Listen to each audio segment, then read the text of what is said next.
Pourquoi est-ce que nous, les entrepreneurs de la communauté, on se fait tous des sales coups?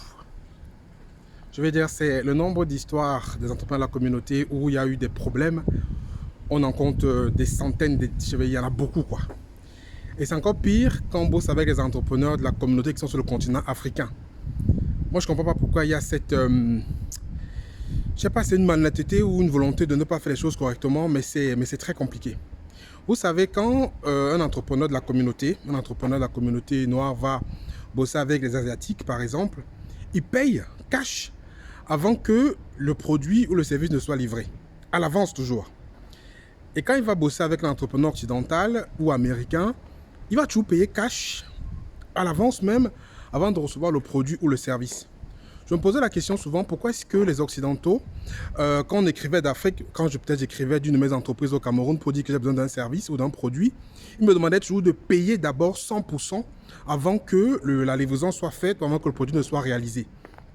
Et c'est le cas en fait, j'en ai payé les frais parce que tout le monde en fait, quand j'écrivais de ma boîte du Cameroun, j'ai besoin de ça, on demandait toujours advance payment, vous payez avant qu'ils vous livrent. Mais moi, j'ai fait la mauvaise expérience où j'ai fait confiance en fait à des entrepreneurs sur le continent. Mais je regrette énormément aujourd'hui, énormément. C'est-à-dire, je comprends pourquoi est-ce que ce soit les Occidentaux, les Américains, les Asiatiques, dès qu'on écrit d'Afrique, on dit qu'on veut un service ou un produit, ils ne font jamais de crédit. Jamais. Mais nous, entre entrepreneurs du continent, on s'est dit qu'on se fait confiance. On s'est dit que bon voilà, peut-être un jeune entrepreneur que je vais encourager, un jeune entrepreneur qui veut se lancer, qui a besoin peut-être de matériel ou de produits, et son fournisseur demande à ce qu'il paye par avance ici. Moi, je paye pour lui, et derrière moi, je le facture, me paye par la suite. C'est une grosse connerie. Moi, je vais raconter deux histoires tout récentes que j'ai eues avec deux entrepreneurs que j'ai voulu aider, comme voilà, j'ai voulu aider parce que c'est des personnes avec qui j'ai bossé dans le passé ou peut-être sur mon réseau.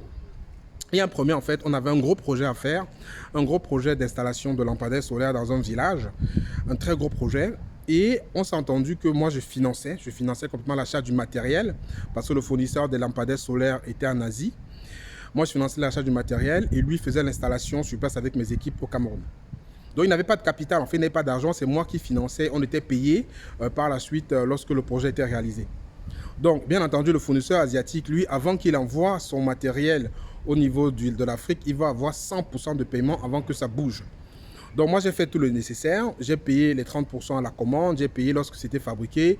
J'ai fini avant que ça parte. J'ai tout payé pour que le matériel arrive au Cameroun. Et j'ai encore payé la douane là-bas pour que ça puisse sortir. Et le gars, il n'a pas payé. Il était là. On avait un accord. Bon, c'était un accord qu'on avait ensemble que lorsque le matériel arrivait au port, le client allait payer une partie, ainsi de suite. Donc, maintenant, on fait tout ça. Le matériel arrive. On a installé complètement. Il me sort des histoires que oui, il y avait un problème avec le lampadaire A, lampadaire B. Bon, c'était complètement faux. Hein. Mais j'ai quand même réussi, avec beaucoup de bagarres. J'avais déjà tout payé. Hein. Tout était payé au niveau de l'Asiatique. J'ai quand même réussi à ce qu'il me fait payer d'une façon ou d'une autre en passant au-delà de sa personne.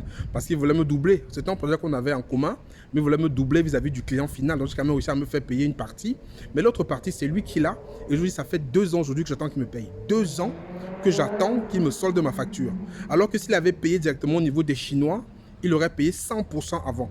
Mais comme il bosse avec son frère de la communauté, il veut complètement me couler. Moi, je lui ai demandé que si je comptais que sur des clients comme toi qui retenaient mes sous pendant des années, ma compagnie serait tombée. Donc, je vais dire, cette personne, ça fait 2 ans, 2 ans qu'il me doit des sous. Il y a encore au moins 3-4 millions de francs CFA qui sont bloqués sur un projet qui valait 25 millions, qui sont bloqués depuis que je n'ai pas touché. Je n'ai pas touché parce que ils me racontent des histoires. Ils ont tous des histoires. Les affaires ne marchent pas. Je n'ai pas reçu d'argent.